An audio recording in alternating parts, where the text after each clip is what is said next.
get out, and then they have to have an experience before they realize I should have checked in. Yeah.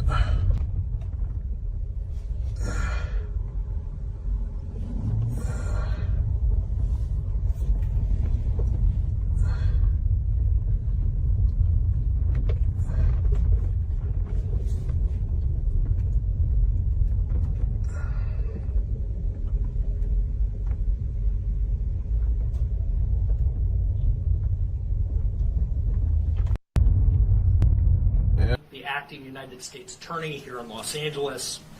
Today, we're here to announce federal criminal charges against Eugene Henley Jr., a career criminal known as Big U, who used his contacts and leadership role in the Crips criminal street gang, the entertainment industry, and a youth charity to further his own criminal enterprise, an enterprise that engaged in murder, extortion, robbery, human trafficking, COVID fraud, and other felonies. COVID Mr. fraud. Henley Damn, and several COVID other fraud? individuals linked to him and his criminal enterprise were charged in a criminal complaint with federal racketeering conspiracy. Mr. Henley is a fugitive, and he is currently wanted by federal law enforcement. Other individuals linked to his criminal enterprise were arrested today, approximately 10 defendants who are charged in various indictments.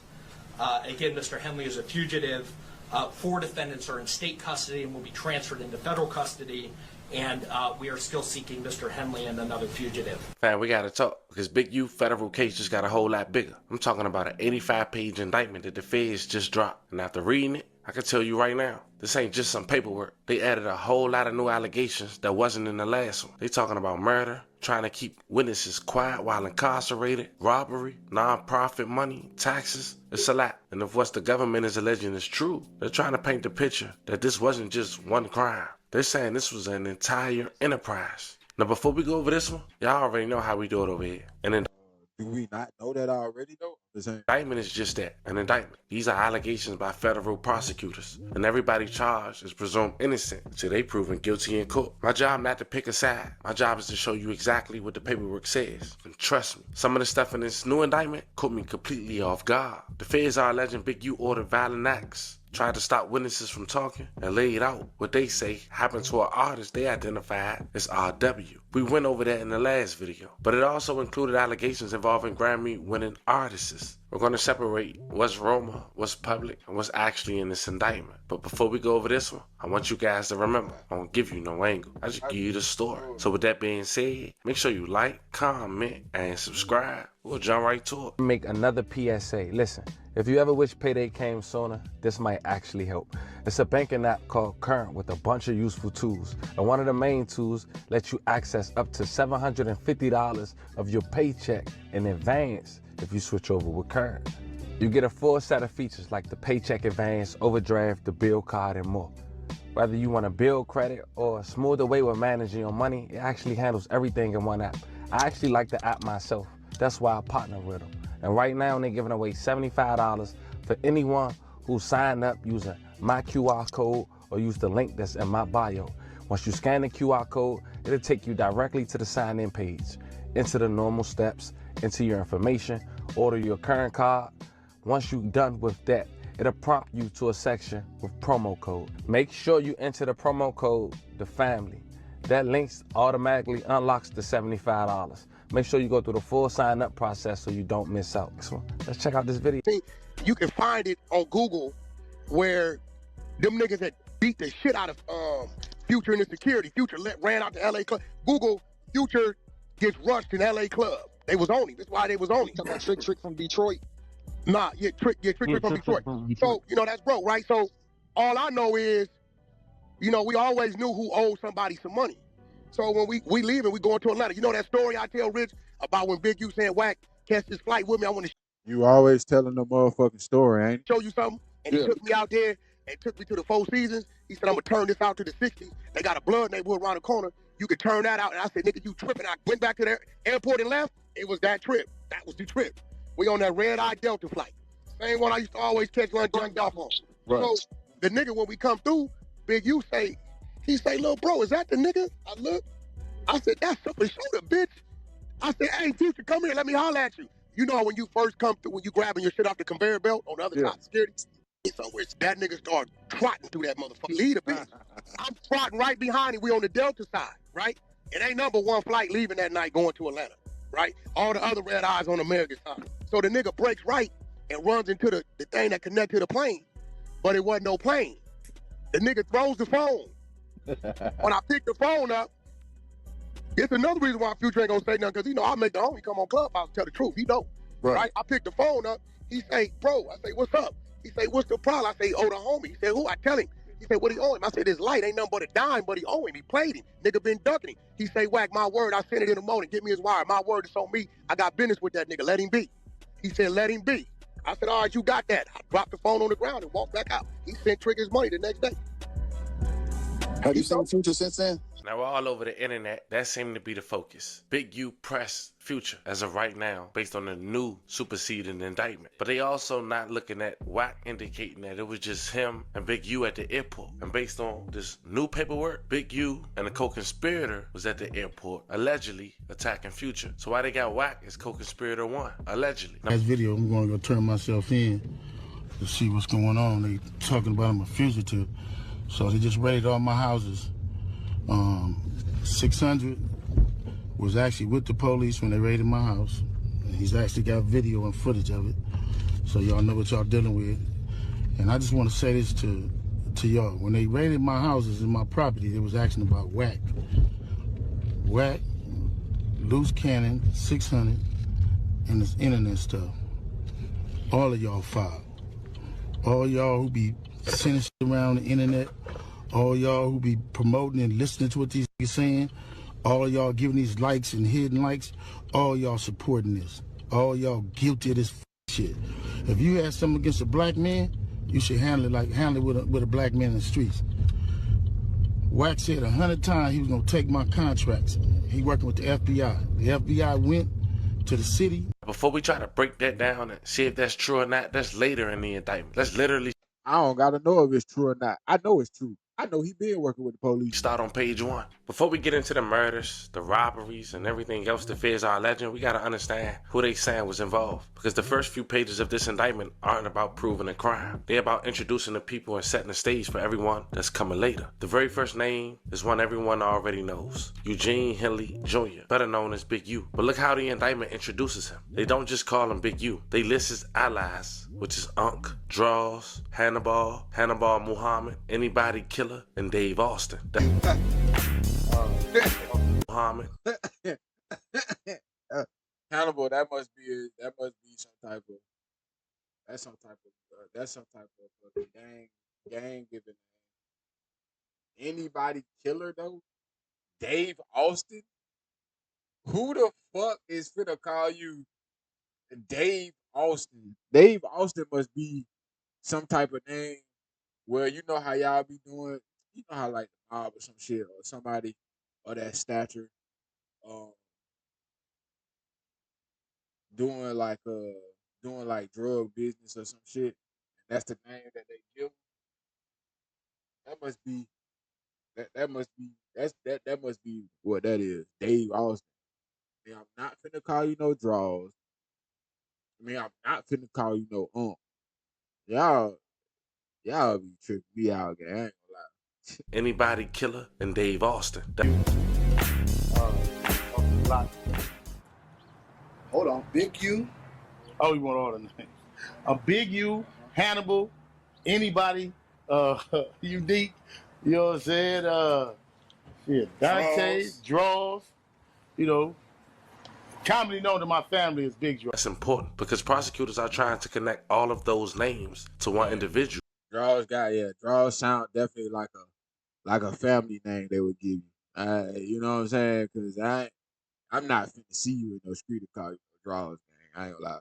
Before they even start presenting evidence. Then they move to the people they say were the closest to him. First, Sylvester Robinson, also known as Vay. The government described him as Big U long-time criminal partner, rather. They don't just say they knew each other. They describe Robinson as Big U's right-hand man, underboss, and enforcer. That's the government's wording. You'll hear those titles come up throughout the indictment. Next is Mark Martin, also known as Bedclaw. Prosecutors say he was another close associate and self-admitted rolling 60s member and someone they believe helped Big U's business operations. According to the indictment, Martin owned Under the Hood Muscle Cars in California and co-founded Unique Music Entertainment with Big U. Then there were additional defendants: Tremaine Williams, also known as Loose Cannon, Amani, also known as Monty Frederick Blayton Jr., and Tiffany Hayes. We'll get into what prosecutors specifically accuse each of them as we move through the different counts, because not everybody is charged with the exact same crimes. Now here's where things started getting interesting to me. The feds aren't saying this was just a group of friends. They were saying this was an organized criminal enterprise. In fact, they gave it a name, the Big U Enterprise. According to prosecutors, this alleged enterprise operated in Los Angeles and elsewhere, and they claim its members worked together over the course of years to commit crimes that included murder, robbery, extortion, fraud, human trafficking, and witness tampering.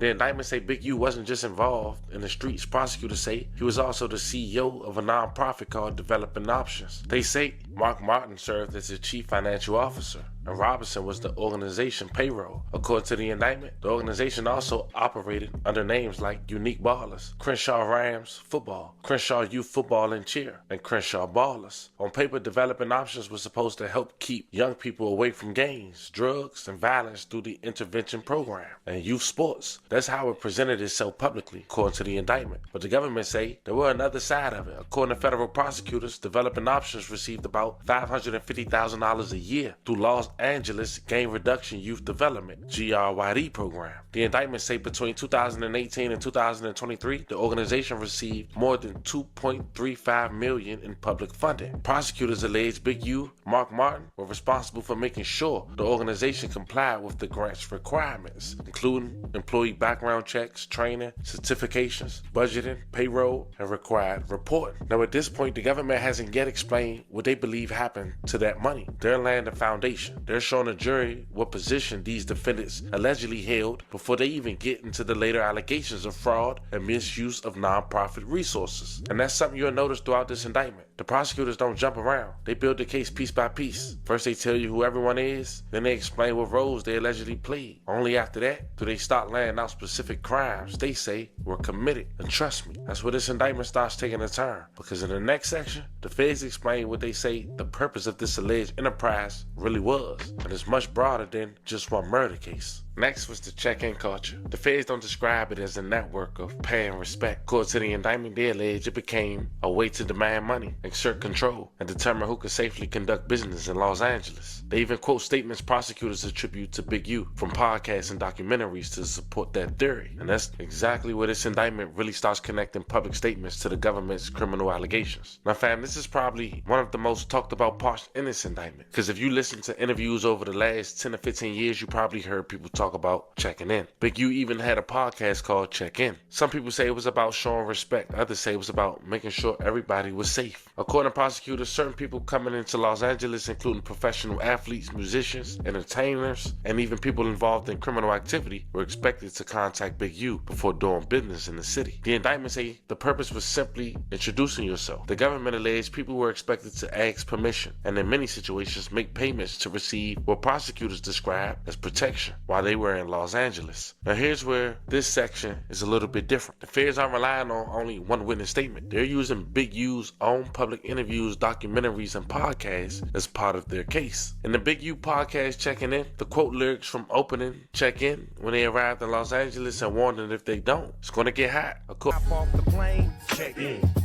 Penthouse suite, check in. To the government, those public statements help explain what they believe the phrase was inside the alleged enterprise. Then they brought up another statement. According to the indictment, prosecutors quote Big U from the documentary Hip Hop Uncovered when they alleged that if he didn't answer the phone, that can mean death for somebody. The indictment brings up something from around 2017. According to prosecutors, Big U was recorded speaking to a film crew in Los Angeles. The government alleged they told them that if they wanted to film in the neighborhood, they needed to check in. Prosecutors also alleged he warned that if they didn't, we're going to check in all your equipment. Why?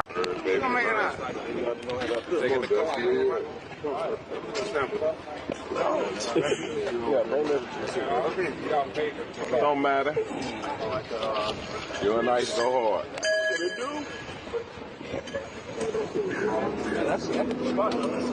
Movie production in the hood. That's how we do it, Jones, man. Top flight, baby. Security. GB running this here movie set in the hood. Come on out here. Coming out here and checking in with GB, getting these movies done. You better know it. You know, anytime you want to do movies in the hood, just check it in. We can make sure it's done. Movies, videos. But if you don't check it in, Oh, well. Go check your ass out. we're going to check you in, all right? We're going to check in all of your equipment. We're going to check in all of your equipment. I include that because the government is trying to show a pattern. Checking all your equipment. That sounds like a diss to motherfucking Nipsey, puss ass boy. And fam, at this point, we just get That's why your ass, where you at now? I bet your ass ain't had to check in that prison you in. started. Stupid ass boy. Because the next session and this indictment finally moves away from explaining what the enterprise is and begins laying out the overacts, the specific events prosecutors say actually happened. And the very first one is the allegation that's been at the center of this federal case from the very beginning, the murder of R.W. in Las Vegas, a young man who was a football star, where a football player played with Big U's son. Now, we all know Big U's son now plays in the NFL, but unfortunately his friend didn't make it. He ended up becoming a rapper under Big U. He ended up dissing Big U. Days later, he was dead. The very first overact they focus on is the murder of a man they identify only by his initials, R.W. We already identified him in the first video. I'll leave the link in the bio. According to prosecutors, R.W. was an artist signed to or working with Unique Music, and they allege Big U believed R.W. had disrespected both him and what they called the Big U Enterprise. Those allegations contained in the indictment. Now here's what stood out to me. The government isn't saying this happened after some random argument. They're alleging this was planned days before. According to the indictment, prosecutors say Big U arranged for R.W. to travel from Los Angeles to Las Vegas to record music at a studio owned by a Grammy-winning producer. They don't identify the producer by name in the indictment, only by description. The government say an employee of Unique Music identified only as KF booked R.W.'s plane ticket, and not only that, they allege KF also booked R.W.'s Airbnb through January 19th through the 26th of 2021 because the purpose of the trip was supposed to be recording music. So from the government perspective, everything about the trip looked normal. Yeah. But they say, so if y'all don't know the story, because I don't know if they're going to say all of the story, you know, this go around or whatever. I don't know if he got all the information or whatever. But they claim that, if y'all don't know the story, they claim that Big U was about to sign this little boy. Some, I guess one of his son's friends or some shit like that. He got the little boy out there, booked everything, and then the little boy got out there, and I guess he just started being mesmerized by the city lights, I guess. So then he started not going to the sessions, bullshitting around, spending up the little money that he had out there, shit like that, and then Big U got mad at him and killed him. That's pretty much the story. Was to sum it all up, just in case they try to be extra with this shit. To sum it all up, that's what happened. You know what I'm saying? That's what got him where the fuck he at right now. Plane ticket, a place to stay, studio time, everything looked like business. But according to prosecutors, things changed on January 24th, 21. The indictment alleged Big U and Sylvester Robinson drove from Los Angeles to Las Vegas in a Lexus. Why? The government say they went to the studio to confront R.W. because they believe he hadn't been taking the recording sessions seriously and had wasted expensive studio time. According to prosecutors, Big U confronted R.W. about missing studio work and accused him of disrespecting Unique Music and the alleged enterprise. Now, family, think about what prosecutors are doing here. Every fact they're laying out is building a timeline. They're trying to show a jury there was a reason for a trip, a reason for the confrontation, and eventually, according to the government, a motive. But we're still not in the part that investigators believe is the murder itself, because in the next session, the feds start talking about cell phone location data, airplane mode, and the drive away from the studio. Not to mention the trip towards a remote area north of Las Vegas. And what exact timeline they say places Big U with R.W. shortly before R.W.'s body was discovered. According to the indictment, after R.W. finished recording at the studio, something changed. The government alleged that shortly before before 1 a.m. on January 25th, 2021, Big U's 2 cell phones suddenly stopped reporting location data. Now here's why prosecutors say that's significant. According to the indictment, investigators believe both phones either were turned off or placed into airplane mode at nearly the same time while Big U was still in the area of the recording studio. According to prosecutors, Big U drove RW from the studio back to the Airbnb. But here's what they say happened next. Instead of staying there for the night, the indictment alleged that around 1:20 in the morning, RW came back outside with the suitcase already packed. Think about that for a second. According to the government, his return flight to Los Angeles wasn't scheduled until the next day. His Airbnb reservation also wasn't supposed to end until the next day. Yet prosecutors allege he left the Airbnb early carrying his luggage and got into the Lexus with Big U. The indictment alleged Big U drove north of Las Vegas towards an area near Apex Regional Landfill. The government doesn't spend pages speculating about what happened there. Instead, they simply lay out the route they say investigators reconstructed using digital evidence and location data. Then, according to prosecutors, the vehicle turned around. The indictment alleged Big U drove back towards Las Vegas. And at around 2:15 a.m., the government says both cell phones suddenly begin reporting location information again. Remember, just a little earlier, prosecutors alleged both phones had stopped transmitting location data. According to the indictment, around 2:20 a.m., Big U allegedly called Sylvester Robinson, who prosecutors say had remained at the recording studio. A short time later, the indictment alleged Big U returned to the studio, and according to the prosecutors, when someone asked where he'd been, he allegedly said he had gone to the gym. According to the indictment, later that day, RW's body was found in the north of Las Vegas with multiple gunshot wounds to the head. The indictment even includes a photograph identifying the general location, where prosecutors say the body was recovered. And if you thought that's where the story ends, it doesn't. Because the next session isn't about the murder itself. It's about what the feds say happened after the murder. Now fam, if everything we talked about so far is the government's timeline leading up to RW's death, the next section is about what prosecutors say happened after. Because according to the indictment, the murder wasn't the end of it. The feds alleged that almost immediately, people began taking steps to make sure investigators wouldn't be able to piece together what happened. Those are allegations contained in the indictment and remained unproven unless established in court. The first thing prosecutors pointed to is a phone call. According to the indictment, after RW was killed, Big U contacted the Grammy-winning producer, whose studio RW had been using. Why? The government alleged Big U told the producer that Nevada homicide detectives were going to be contacting him about the murder investigation. Now, by itself, some people might say that's just giving somebody a heads up, but then prosecutors describe what they say happened next. According to the indictment, the very next day, Big U allegedly contacted the same producer again and demanded that the producer and his employees leave the recording studio. And this is where the government theory start getting serious. Federal prosecutors allege that at Big U's direction, an associate identified only as DS, along with others, removed portions of the studio's security system, including surveillance video and data covering the time period when RW, Big U, and Robinson had been inside the studio. A couple days later, prosecutors say KF, the same employee they allege booked RW's travel and Airbnb, contacted the Airbnb owner and asked a very specific question. According to the indictment, he allegedly wanted to know whether there were cameras on the property. But the part that really jumped off the page for me came almost 2 years later. According to the indictment, prosecutors intercepted a phone call on December 31st, 2022. In that call, they alleged Big U made statements about how he handled problems with other men and suggested that if he had a serious issue with someone, either that person wouldn't be here or he wouldn't be here. The government included that quote because prosecutors believe it reflects the mindset they existed inside the alleged enterprise. But the next section gets into intercepted phone calls, switching vehicles, avoiding detectives, encrypted FaceTime conversations, warning family members not to talk, and what prosecutors say were coordinated efforts to stay one step ahead of investigators. And that's when witness tampering had allegedly begun. In the next section of this indictment, according to the feds, once detectives started closing in, the government alleged the focus shifted from the crime itself to making sure nobody helped investigators. According to prosecutors, everything really picks up on February 14, 2023. That's when detectives allegedly went looking for Big U in connection to RW's murder. The indictment say investigators went to his residence, but according to the government, his wife allegedly told detectives that Big U didn't actually live there full time.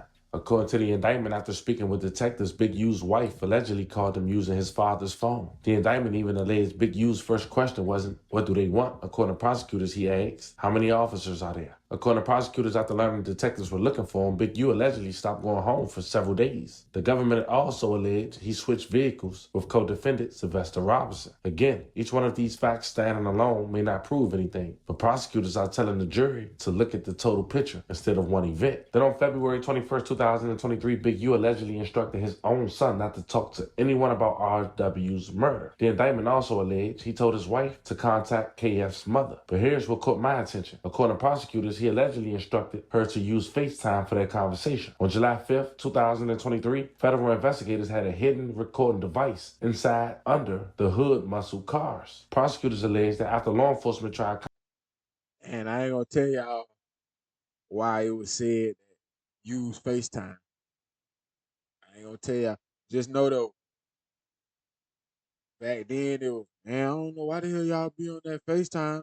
That shit records you too.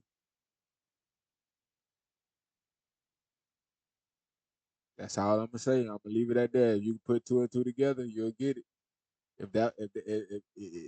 Listen to what he said.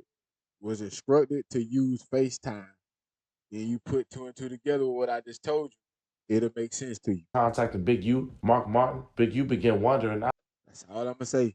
out loud whether they were under surveillance in connection with RW's murder. Now, in part 8 is the alleged extortion operation. This is where the indictment shifts away from the RW homicide and talk about something prosecutors say been going on for years, including the incident with Future. According to the feds, this wasn't just about one person. They alleged the enterprise was making money by intimidating people into paying what they describe as extortion payments. And the first example was someone they don't identify by name. Instead, the indictment refers to the person only as NDC, describing him as a Grammy-winning recording artist. And for those who don't know, Future's real name is Nevadius Damum Wilbur, also known as Nevadius Damum Cash. According to prosecutors, back in 2014, Big U allegedly approached this artist to collect money on behalf of someone from Detroit, Trick Trick. The government says when the artist refused to pay and stopped answering calls, things escalated. The incident alleged Big U and others committed violence against the artist and members of his security team because the refusal to pay. Now, two people was there according to Wack 100, Big U and him. And if the feds know this, it will have to be Future or Wack 100 who allegedly gave up this information. What's wrong with you, man? No, I'm not.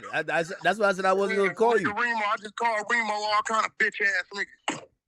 Nigga running my name. I said the crazy part about it is 90% of you motherfuckers wasn't even around back then to even know what you read. First of all, Future ain't never give us touch. I ain't never heard Future get his ass whooped in LA. Let's cover that. He damn sure wasn't touched at the airport, and I made it clear that Big U stayed behind when I had the conversation with him, so he never touched him. Then he's talking about days later in LA. Well, we all took a red eye to fucking Atlanta that night. Big U stayed in Atlanta a week. I came back the same day. Same day I landed, I came back. So there's no way days later Future got his ass whooped in LA and Big U stayed in motherfucking Atlanta for a week. I think that, are they talking about that party where they in the 60s pulled up? I mean, now you got to remember, I've always said this because it was on the internet. Remember when the dumb bozo was telling me nothing was going on? It was a party in Hollywood. Yeah. It was a party in Hollywood. Was it BT weekend? Was it BT Award weekend? I don't know. They took off on dude's security and shit. That's you can find that on Google, but yeah, and he went to the hospital. It ain't adding up because for one, dude wasn't attacked in no airport. Two, wasn't no homeboys there. Three, it was a conversation. Four, we all got on the bread eye. Now I'm gonna tell you what else this conversation about. As you can heard, probably already heard like 2 times already. So Big U was claiming that Future they ran up on Future in the airport, him and his girl, and they scared him up in the airport, and he was running, and him and his girl was getting hit all upside the head, and this, that, and the third, and blase blah. But Doe B, Future, when Future heard about it, Future called Doe B, and Doe B was like, yo, and he got on like a podcast or some shit like that. He's like, nah, that shit false as hell. Like, ain't no shit like that went down. and so forth and so on. But that's the breakdown of that. You know what I'm saying? If I ain't made no reactions about this shit, y'all, but I've been on, I've been behind the scenes, you know what I'm saying, checking in. Checking in. Going to Atlanta. I came back. I landed that day, 6 in the morning, whatever time, and I came back that day. Big U stayed a week. Future stayed in Atlanta as well, so ain't no days later he got his ass whooping LAX because the nigga wasn't in LA. And he never was touched. So I'm looking at the initials, but they shit ain't adding up. I mean, it ain't a charge, it's just an overt act anyway. Yeah, it's an overt act. Yeah, it ain't a charge, but The only thing that was kind of sus is that like they're alluding to the story you told about Future and I'm always telling the story. For one, it wasn't no extortion. It was a real deal. That was a real debt, and it really got paid. And Future ain't even the one that paid it. I've always said that. Future didn't pay that debt. Like, he got paid the next day. And only got paid because it was a real. If you owe a motherfucker, I've been on the nigga all week. Owe me $10,000 this week. I've been on his ass all week. Nigga, I really gave you $20,000. You only sent back 10, and I need another 10, motherfucker. I really gave you that. They go to motherfucking wire document to where you owe. So I don't know what people don't understand. If a motherfucker owes some money, you see a motherfucker, you gonna holler at a motherfucker. But motherfucker saying he was assaulted and all that, like, where you get that's all cap. And that's where the thin line, because I agree. I ain't never heard, and this is the crazy part because I done heard this story before even hearing about this story right now. And I ain't never heard. Now, I've heard Wack 100 talk about it, but I've never knew that he did an interview with Academics stating the facts of what went on, and I ain't never heard this part. So this crazy. With you in this sense, and I'm wondering how they're trying to like lump everything into extortion. Like, if I'm telling you what's going on. If I owe you $100 and I come to you and I say, "Yo, you gonna pay my $100," even if we have a heated discussion, am I extorting you or I'm asking you for payment for something you owe? Like, the money that you've never stated that money was anything other than a debt he owed. It wasn't on some, that's a check-in fee or that's Hey, bro, I ain't never participated in no check-in fees with nobody. I don't believe in that shit. But and another thing you gotta understand is, Big U co-defendants, if y'all don't know what y'all read. Okay. Like, if you read in 2023, Vay, who's 60 years old out of Northridge, right, says that he was holding one of Big U guns when they went and threatened the dispensary owner, right? Pay attention. Vay is in the RICO. He's one of the dudes that's free. This story about Future, this ain't coming from Future.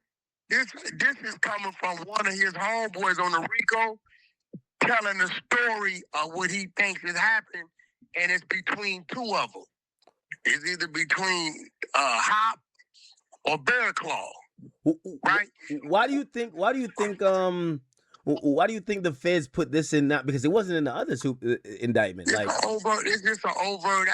Because nigga, his codees is talking. Now, they wasn't even there. Okay. This would lead me to believe it's one of his codees told that story because the story's off. You know how niggas would go back and add shit? You know, we called a nigga, we put hands on him and all this old shit. Because reading that, it don't make sense. Because the nigga was never touched, and days later, he wasn't in LAX. The nigga was in Atlanta. Big U wasn't even in LA, he was in Atlanta. So that's why when I'm reading, I'm like, either this is another incident, or one of his codees is just telling these people something to tell them something. Because it don't make sense. He never was. Future, I've never known Future for getting his ass whooped in LA. Hey, the only thing I'm wondering why heard of Future got his ass whooped. Period. So I don't even know. Listen, I'm not trying to set you up with a question, but I ain't sound like no D-Rider or nothing. I'm just saying. They put, and I don't know if they're referring to you or I get it. Maybe with a Future, not Future. I mean, Big U's homeboys saying some shit to the feds, but they were like, they said Big U and a co-conspirator, and from the story we hear, we're wondering if that's aimed at you.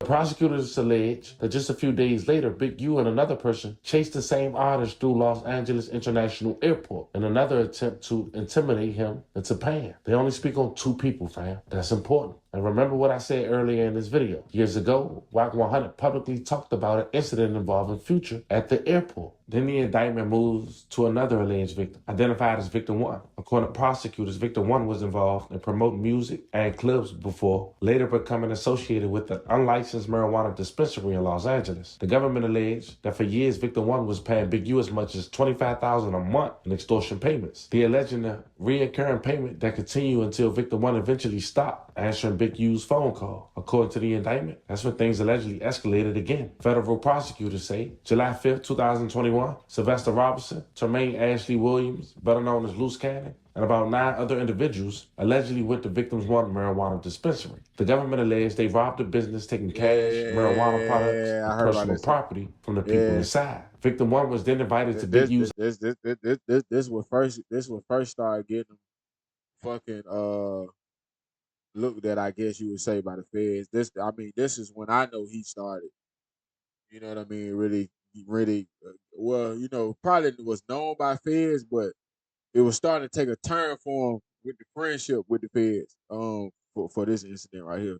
House. The indictment alleged when Victim 1 arrived, some of the same people who had allegedly robbed him were there. And prosecutors say many of them had the items that they robbed from him in plain view. According to the indictment, Big U allegedly looked at Victim 1 and said, "That's how you rob yourself." The government then alleged Big U returned only part of the stolen property and told Victim 1 he would have to pay $10,000 if he wanted to prevent future robberies. According to the prosecutor, it didn't stop there. The alleged Big U encountered Victim 1 to identify other marijuana businesses that could be robbed, promising Victim 1 to share of the proceeds from those future robberies. Then the next session, they introduced another name that's been making headlines in hip-hop because prosecutors began discussing intercepted phone calls involving Brick Baby, alleged robbery proceeds, and conversations about splitting money. And here's where things get strange, because Brick Baby is not listed as one of the defendants in the indictment, but federal prosecutors do mention him by name and describing intercepted calls and what they allege happened surrounding robbery proceeds. And that's an important distinction. According to the indictment, on November 11, 2022, prosecutors say Big U had intercepted conversations with Zir Mitchell, also known as Brick Baby. The government's allegations is that the two were discussing money connected to a robbery. Specifically, prosecutors allege Big U and Brick Baby coordinated how proceeds from that robbery would be delivered. Again, it's the government's allegations. According to prosecutors, another intercepted call involving Frederick Layton. So now was this before or after they was going on all them podcasts running their mouth about who they was and who they was connected to and this, that, and the third? Now, I will say, if this is before that, then yeah, okay, yeah, Fairs is already on y'all ass for sure. But if this wasn't before that, then yeah, bro, y'all tell you, man, it's in that thing. It's in that thing, and there's cause you the man of your city, it should have a lot of y'all motherfuckers food, boy. Jr., who was one of the defendants in the case. That's y'all thing. Y'all want to be the man of y'all city so much. Don't even understand, boy. Your one little city, even whether it's big or small, whether tourists come there and whatever it is, bro. Y'all motherfuckers don't be understanding, boy. There's a lot of cities and towns. Your shit don't be meaning nothing. I'm just letting you know. The government alleged Blayton described a robbery where a victim was forced to call his supplier before being robbed. According to the indictment, after hearing about the robbery, prosecutors say Big U responded by saying he was going to take half of whatever was collected, giving a portion to Vade, Sylvester Robinson, and have Robinson deliver the remaining money. According to the prosecutors, Big U can allegedly be heard counting money in the intercepted calls. The indictment say he commented that there was only $2,000 to $3,000. According to the government, Blayton responded by saying Brick Baby had told him there should have been between $5,000 to $7,000, and that someone needed to call him about the missing money. Then the indictment jumps ahead to March 3rd, 2023, and this is the most revealing allegation in this section. According to prosecutors, Big U allegedly described what they call modus operandi, or operating method, of these robberies. The government alleged he explained that the victims were always robbed of everything they had. Instead, prosecutors say the idea was leave victims with enough money to continue making money so they could allegedly be robbed again, identify new robbery targets, or even buy back some of the property they had been taken from them. But that's what the government proves happened. Prosecutors will argue it wasn't a random robbery. Now, since then, Big U has fired his attorney and represented himself in his case. Don't know how to feel about that. But since then, the feds claim while incarcerated, they've been trying to get the people who's witnesses in his case hit up while they in jail. But there you have it, fam. That was the latest on the Big U saga with him inside the feds. And there's more charges being added on. Person with no bond defending himself. You can only imagine how he's stressing up in there. Not to mention, we did a video on him losing his son on Halloween. And one of his sons has still managed to overcome every obstacle while playing in the NFL. I'll leave both videos in the bio if you guys want to check it out. Let me know how you guys feel about this one. Man, look here, boy.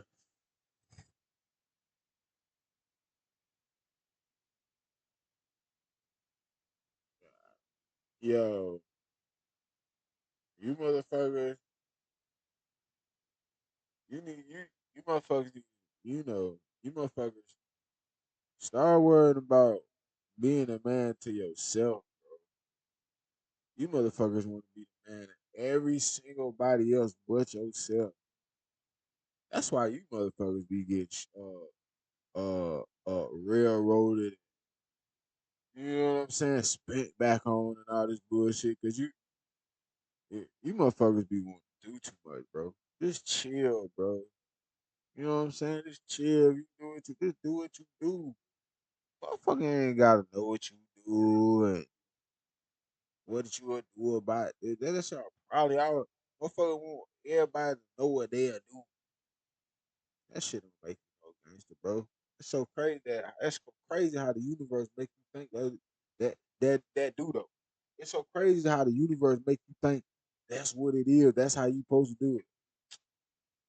They got you fooled. They trick you. They tricked you in the early they start tricking you in the late 2000s. And it started beginning in the early 2000s. Then they start putting it in the works in the late 2000s. Start tricking you, make you think that's what it is. You motherfuckers got it all wrong, man. You motherfuckers got it all wrong, bro. You better get your shit together, bro. But yo, your ass be fucking 60 years old like his stupid ass. Your ass be 63 years old. Your ass be 63. Let me say the age again. Your ass be 63 years old. Talking about you fixing to do uh, at least 15 years in prison. Man, get your ass. That goofball, goofboy shit. Your ass.